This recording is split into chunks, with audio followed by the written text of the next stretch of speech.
Okay, so let's talk about Immaculate. This was one of the films we got to watch at South by Southwest, and funny story about this one, almost didn't make it, but that's a whole other story for my South by Southwest recap. But luckily we were able to make the screening. We watched the film, and here are my thoughts and my opinions. Sydney Sweeney is a born scream queen. That's how I'm starting off the review. We're starting strong. We're going all the way with this one.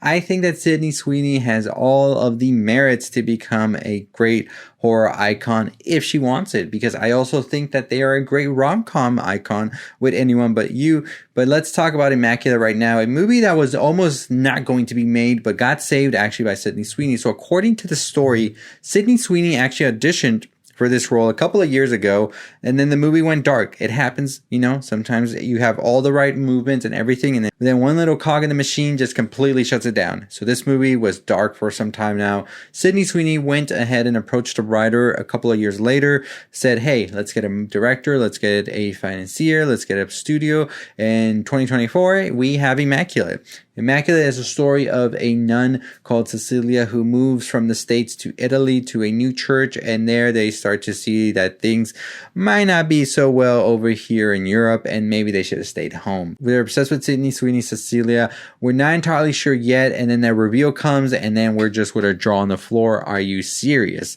Now, I'm not going to spoil anything for y'all. I'll have a spoiler video coming out on Thursday, so if you want the full spoilers and everything, wait till Thursday.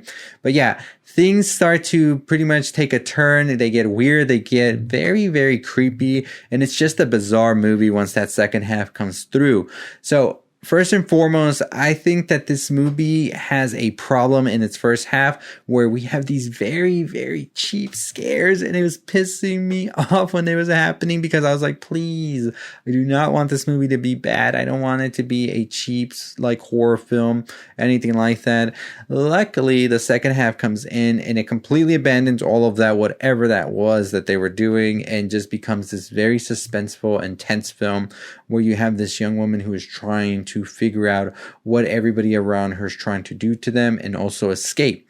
And Sydney Sweeney does a great job, honestly, in this. The screams that Sydney gives, also the amount of face acting that is happening here is just something that I think really showcases Sydney Sweeney's talent. And we hadn't seen Sydney take on a role like this, I think, and I think it's great to have this in their portfolio now, because I can definitely see Sydney going to a lot of other horror films if that's what they decide to do. Like I said, they're also great in the rom-com, so they definitely have a lot of things to choose from for what they want to do, and I wouldn't be mad with either choice. I think director Michael Mohan also has some incredible shots here where we really are witnessing this sort of like spiral that Sydney Sweeney's character of Cecilia is having, as they really don't know what is happening to them and their bodies changing and all of this. And I think the shots that we have here are very creative and give that illusion of sort of insanity as well. I think that the writer of the film as well, that second half is very like kooky, out there. It gave me vibes of what we could see Akilah Cooper do sometimes. That's how bizarre and out there it is, this whole premise of the movie. And like I said, I'm not spoiling it for anybody. That is definitely going to be something you're going to figure out once you watch it, and you're just going to sit there like me thinking, what the hell are they doing here? Holy hell, that's indeed how I felt. I think the film is very strong, like I said, in that second half. It was just that first half that felt cheap. Those scares did not really hit, but once that second half comes through, it really is something to behold. I love the character designs as well here that we have as well, from the costumes and all of that. It is a film that at the same time being scary can have these very gorgeous and vibrant shots that really elevate it as well and give it sort of that more, I would say, prestigious horror feeling to it as well. Sydney Sweeney, like I said, great actress, very much so on the top of their A game right now as we speak. They are definitely taking over producing this film as well with their production company 50/50. It is definitely something to behold as Sydney Sweeney is just taking over. I think that the ending is going to catch so many people off guard, because even at the screening for South by Southwest, so many people were just left in awe as to how that ending came. And I myself, I felt like, oh, they're not going to go there. It's just going to end, whatever.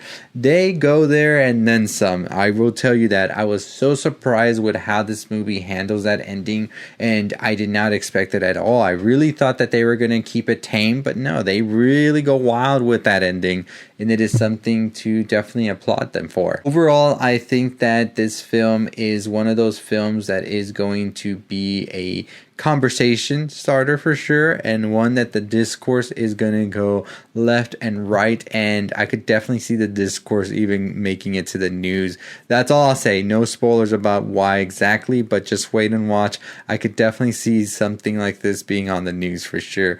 But overall, we enjoyed Immaculate's second half. We think it's very strong. We think Sydney Sweeney is a tremendous actress, and we really think that the story is so bizarre and out there that it deserves all the praise it's getting for that final act. But I will also tell you that the first half kind of drags, and the cheap scares make it even worse. So it definitely has its pros and its cons, but we will give Immaculate a 3.75 out of 5. We really enjoyed the amount of horror that it had, but at the same time also enjoy the risk that it's taking with its finale. But let me know what you think about Immaculate, if you're going to watch it or not. We want to talk spoilers, so that spoiler video will be out this Thursday, so stay tuned for that. Make sure you hit that subscribe button. Make sure you're following us wherever you can on cultureelixir.com. That's our website, but also other places you can find us like TikTok, Twitter, Instagram. Trying to grow the numbers everywhere, so make sure you follow us on everything if you can. On the road to 30,000 subscribers, so hit that notification bell, hit that subscribe button, and make sure that you are getting all of our videos. We're really trying to get to that pretty soon. We got some giveaways, so as soon as we get to 30,000 subscribers, we will do all of these giveaways, so make sure that you are tuning in. And as always, that is going to do it for us. As I said, we'll see you next time. Stay safe, stay positive.